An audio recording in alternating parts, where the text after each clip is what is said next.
제가 또 최근에 경기 경제신문사에서 화천대유 대장동 게이트를 최초로 보도한 박 기자님을 만나 뵀었습니다만 그분도 2억이라는 손해배상 소송, 명예훼손에 대한 그 소송에 대해서 마음에 굉장히 부담이 많으시더라고요.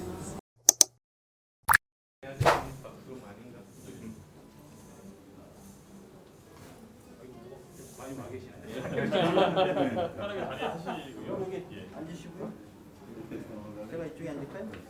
사실 저 어제 급하게 또 이 특위 만드는 걸로 여야가 합의를 해서 12월 말까지 시한이 연기되기는 했습니다만 이게 원천적으로 없어져야 될, 폐기해야 될 악법 아니겠습니까? 사실 세계적인 사례도 더 잘 알고 계시겠습니다만 독일에서 가짜뉴스 방지법이 있습니다만 그거는 가짜뉴스의 온상지인 SNS나 인터넷 쪽을 규제하는 법안이지 언론사를 규제하는 법안은 아니지 않습니까? 그래서 저는 우리 국내에서 이렇게 여러 시민단체나 언론사에서도 문제 제기를 하고 있지만 저희들이 가지고 있는 국제 네트워크를 이용을 해서 그분들의 냉정하고 객관적인 의견을 한국 언론에 전달하는 것이 좋겠다고 생각해서 얼마 전에 국제 회의를 개최했습니다.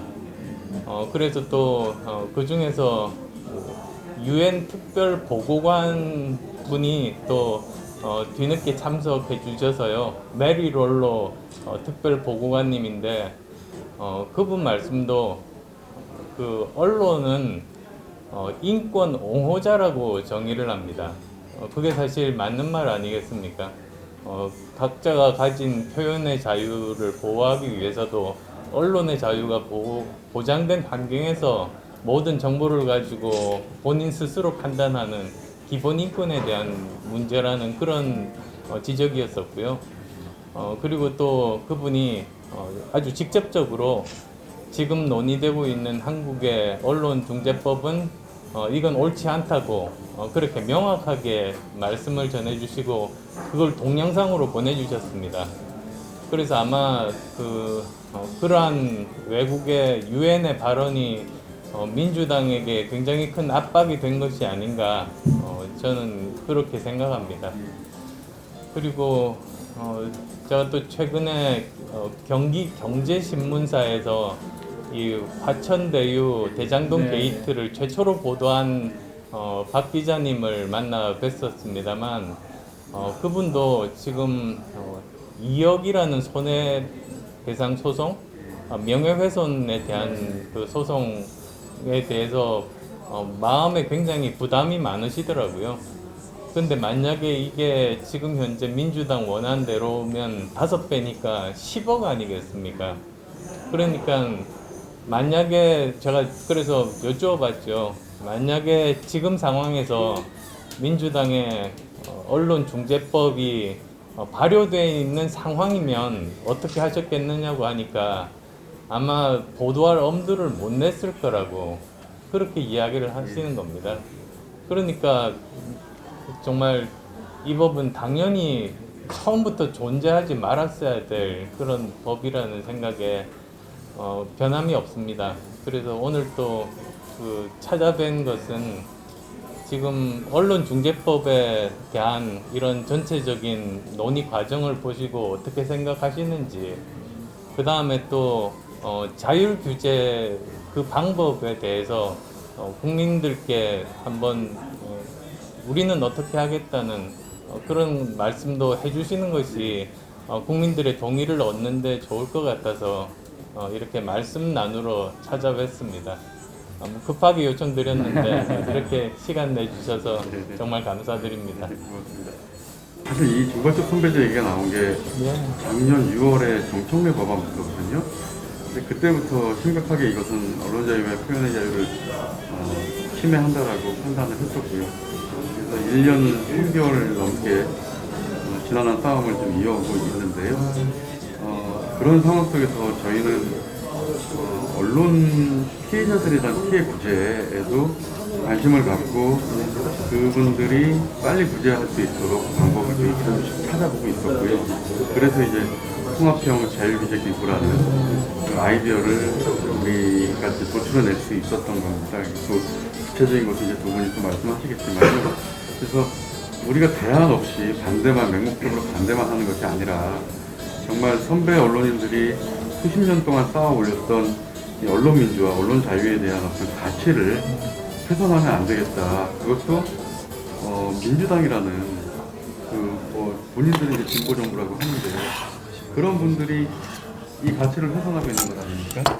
그래서 저희는 이것은 어떤 민주주의에 대한 기본조차도 좀 망각하고 있는 태도라고 생각해서 다행히도 지금 저희 언론 현업단체들이 한 목소리로 같이 좀 투쟁을 하고 있고요.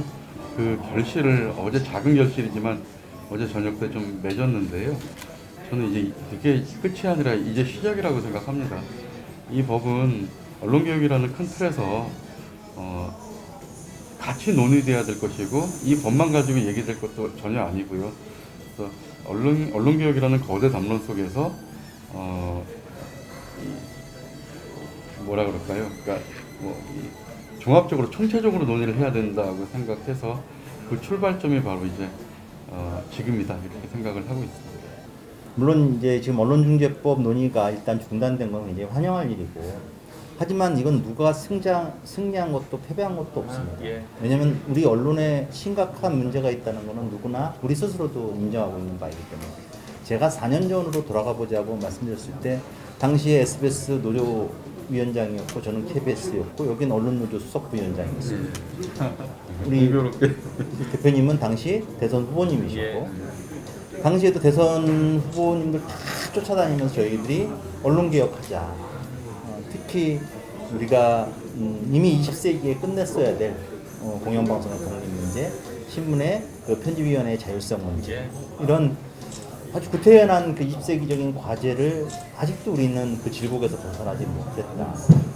그래서 그 문제를 우리 정치권, 그 다음에 그 현 문재인 대통령을 비롯한 후보님들에게 다 요청을 드렸습니다. 하지만 지난 4년 동안 언론과 관련된 어떠한 논의도, 제대로 된 논의도 정치권에 시작되지 않았습니다. 저희는 끊임없이 요청을 했음에도 불구하고 저는 지금 상황이 굉장히 어렵고 힘든 상황이었지만 한 가지 위안을 받는다면 언론 문제에 대해서 정치권이 조금씩은 느끼고 있지 않는가, 이런 약간 희망을 바라보고 있습니다. 그래서 이번 그 논란을 사실 계기 삼아서, 발판 삼아서 저는 이거는 언론을 제대로 바꾸자는 거는 누가 승리를 하고 누가 패배하고 이런 건 아니라고 생각합니다. 그럼요. 예.